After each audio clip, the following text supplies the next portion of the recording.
चलिए दोस्तों बात करते हैं सिक्योर नई क्वेश्चन के बारे में। इस क्वेश्चन में एग्जामिनर ने कहा a photographer allow a discount of 10% on the advertise price of a camera. The price that must be marked on the camera which cost him rupees 600 to make a profit of 20%।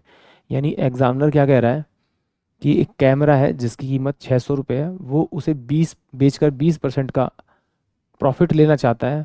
यदि उसके mark price पे जो उसका अंकित मूल्य था उस पर अगर वो 10% की छूट दे और फिर उसे 20% के प्रॉफिट में बेचे तो उसका जो कॉस्ट प्राइस यानी कि कॉस्ट प्राइस है वो 600 रुपये आ रहा है। तो उसका अंकित मूल्य पूछ रहा है यानी कि वो मार्क प्राइस पूछ रहा है। यानी कि एग्जामिनर ने मुझे क्या दिया हुआ है, कॉस्ट प्राइस दिया हुआ है। तो इसकी कॉस्ट प्राइस यानी सीपी कितना दिया हुआ है, इसका आपका 600 रुपये दिया हुआ है। वो इसको बेचना चाहता है 20% के प्रॉफिट पे, तो इसका 20% निकाल के इसमें जोड़ूंगा तो ये 120 बटे में आपका 100 हो जाएगा। अब ये क्या होगा, ये मेरे पास में क्या हो जाएगा, आपका सेलिंग प्राइस होगा। यानी 600 रुपये वाली चीज़ इतने में बेचेगा तो उसे 20% का प्रॉफिट होगा। अब वो कह रहा है कि इसको बेचा यानी कि ये सेलिंग प्राइस होगा, तो उसने डिस्काउंट दिया होगा 10% का, उसके बाद ही तो इस वैल्यू को बेचा होगा। तो डिस्काउंट दिया तो इसका मतलब अगर इससे मैं 100 बाय में अगर मैं 90 कर लूँ, 90 करूँ तो ये मेरे पास में क्या आ जाएगा, आपका मार्क प्राइस जाएगा जो एग्जाम ने मुझसे पूछ रहा है। तो इससे ये चला गया आपका, इससे ये चला गया, और ये कितना हो जाएगा आपका 9 है ना, तो 3 चौक 12 होगा और 3 दूनी 6 होगा, यानी कि 4 दूनी 8। यानी कि उसका जो मार्क प्राइस होगा वो 800 रुपये होगा। यानी कि ऑप्शन जो मेरे पास में आपका बी होगा वो इस क्वेश्चन के लिए करेक्ट होगा। एक बार फिर देखते हैं जरा। चलिए मान लेते हैं कि उसका जो क्रय मूल्य था वो कितना था, आपका आपका 100 रुपये था। अगर उसका क्रय मूल्य 100 रुपये था तो वो उसे बेचना कितने पे चाहता है, बेचना कितने पे चाहता है, 20% के प्रॉफिट पे। तो वो बेचे कितने में, इसको 120 रुपये में बेचेगा बेचेगा। अब वो कहता है कि नहीं, मुझे इस आर्टिकल का एमआरपी प्राइस चाहिए।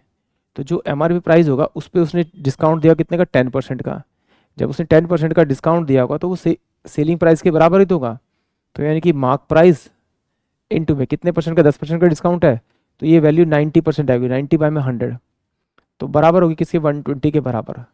तो इससे मैं इसे काट लूंगा, 3 तिया 9 और 3 चौक 12। तो मार्क प्राइस जो हो जाएगा मेरे पास में वो हो जाएगा आपका कितना, आपका 400 बटे में आपका 3। तो मैं लिखता हूँ 400/3। तो इसको इधर मल्टीप्लाई करता हूँ। अगर 300 रुपये उसका कॉस्ट प्राइस था तो 360 रुपये में उसे बेच रहा होगा, तो उसे 20% का प्रॉफिट होगा। जबकि उसका मार्क प्राइस कितना रखा होगा उसने, 400 रुपये। 400 रुपये का 10% निकालूंगा तो 40 रुपये आएगा। 40 रुपये इसमें से माइनस करूंगा तो मेरा 360 रुपये में वो बिक रहा होगा। और 300 की चीज़ 360 में बेचूंगा तो मेरे पास 20% का प्रॉफिट होगा। तो एग्जामिनर ने क्या कहा, मुझे मार्क प्राइस बताइए। बट उसने कहा है कि जो आपका कोस्ट प्राइस है वो तो आपका 300 रुपये है, जबकि होना कितना चाहिए आपका 600 रुपये। तो इसे किससे मल्टीप्लाई करना पड़ेगा, 2 से, जिससे से मल्टीप्लाई करो उस हिसाब से मल्टीप्लाई कर दो, यानी कि 800 रुपये।